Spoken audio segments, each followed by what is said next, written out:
Kalian pernah dengar nggak sih tentang Romusa yang pernah dialami bangsa ini di masa dahulu? Jika belum atau sudah, mari kita mulai dari awal. Ketika Jepang datang pada tahun 1942, mereka membawa janji, yaitu Asia Timur Raya, persaudaraan, dan yang paling penting kemakmuran.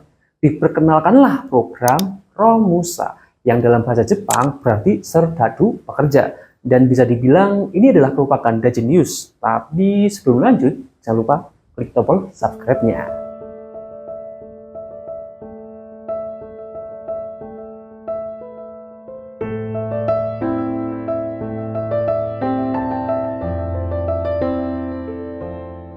Mereka tidak menyebutnya budak, mereka menyebutnya sebagai pahlawan pekerja. Atau dalam bahasa Jepang, Eizan Senhi, tujuannya jelas, membangun infrastruktur perang secepat kilat.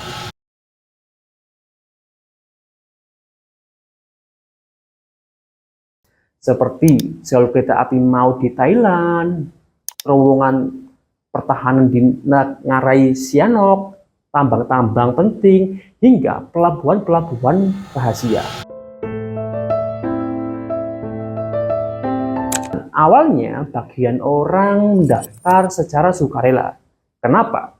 Karena Jepang menjanjikan upah mereka yang layak dan status sosial yang lebih baik bagi para pengangguran dan petani miskin terutama. Karena mereka tahu nih ada perbaikan ekonomi dan berharap kalau kehidupan mereka akan jadi ya lebih layak ya. Jadi mereka pergi dengan harapan akan kembali sebagai pahlawan dengan kantong penuh uang. Namun yang tidak mereka ketahui adalah realitasnya itu adalah bencana. Di lokasi kerja, para Romusa diperlakukan lebih buruk dari binatang.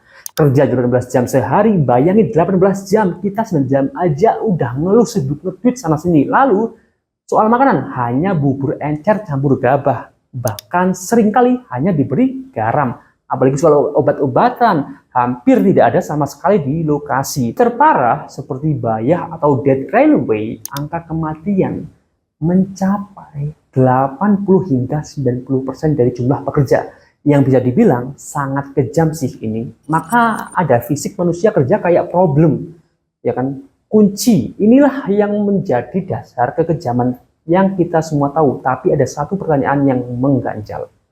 Jika Jepang sangat terorganisir dan mereka menjanjikan upah, benarkah tidak ada sama sekali dana yang dialokasikan untuk para pekerja ini? Jawabannya, menurut beberapa sejarawan mungkin ada, ya nggak usah ya kan lah, yang sekarang aja juga sama ya kan, kayak pemangkasan anggaran sudah jadi rahasia umum. Tapi di sini cerita menjadi lebih gelap dan personal, mirip seperti kasus kerja rodi di era Dendles. Konspirasi yang beredar tentang Romusa juga melibatkan isu uang.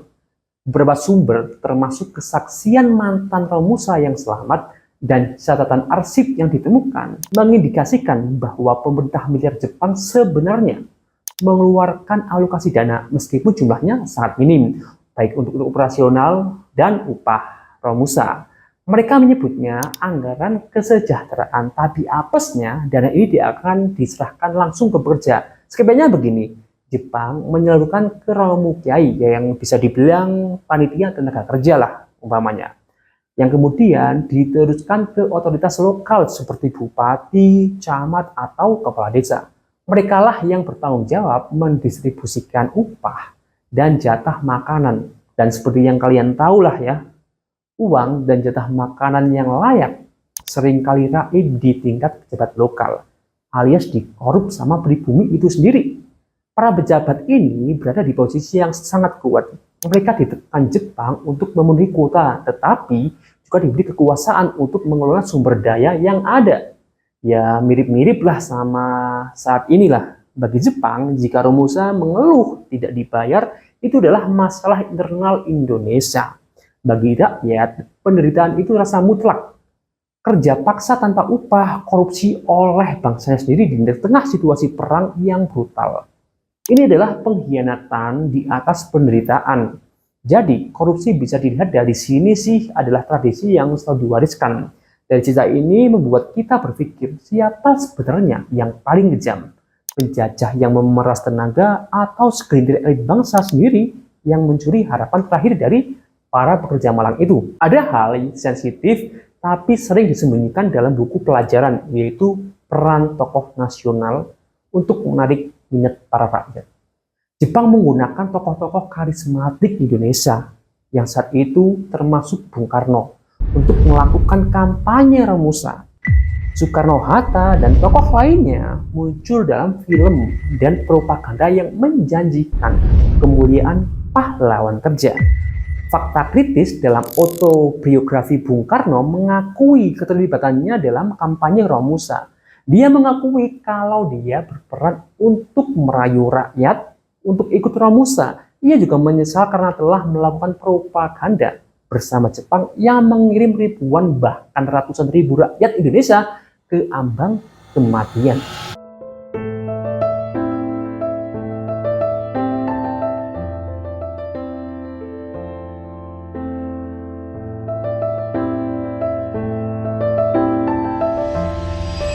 Ini adalah pengakuan pahit dari seorang pemimpin. Namun ini bukan pengkhianatan murni. Bagi Soekarno, ini adalah dilema politik tingkat tinggi. Dia memilih jalur kerjasama kooperatif dengan Jepang sebagai taktik untuk mendapatkan kekuasaan dan akses untuk mempersiapkan kemerdekaan Indonesia lah. Kerjasama ini datang dengan harga yang mengerikan. Nyawa ribuan Romusa, ya apapun itu, tapi jelas memang kemerdekaan harus direbut dengan cara apapun, meskipun itu menyakitkan. Jadi kebenaran yang menyakitkan adalah Romusa menjadi korban dari tiga pihak sekaligus. Satu, kekejuan mutlak Jepang. Dua, korupsi pejabat lokal. Dan tiga, strategi politik jangka panjang pemimpin bangsa ini sendiri. Mereka adalah tumbal dari strategi perang dan politik yang kompleks. Generasi baru mungkin hanya tahu sepenggal kisah kekejaman tentang Romusa. Tapi kita tidak boleh lupa kisah Romusa yang mengajarkan kita bahwa penderitaan rakyat kecil seringkali menjadi harga yang harus dibayar dalam permainan politik besar. Upah yang dijanjikan yang seharusnya menjadi penyelamat keluarga mereka telah direnggut dua kali. Yang pertama oleh penjajah dan kedua oleh moralitas yang korup di negeri itu sendiri. Jika kamu merasa tergerak, itu karena kisah ini adalah luka abadi dalam ingatan bangsa ini. Mari kita pastikan pengorbanan mereka dan upah yang tak pernah sampai itu tidak hilang begitu saja di telan waktu. Cukup sekian konten kali ini, jangan lupa like, subscribe, dan share. Dan sampai jumpa di konten selanjutnya. Bye-bye.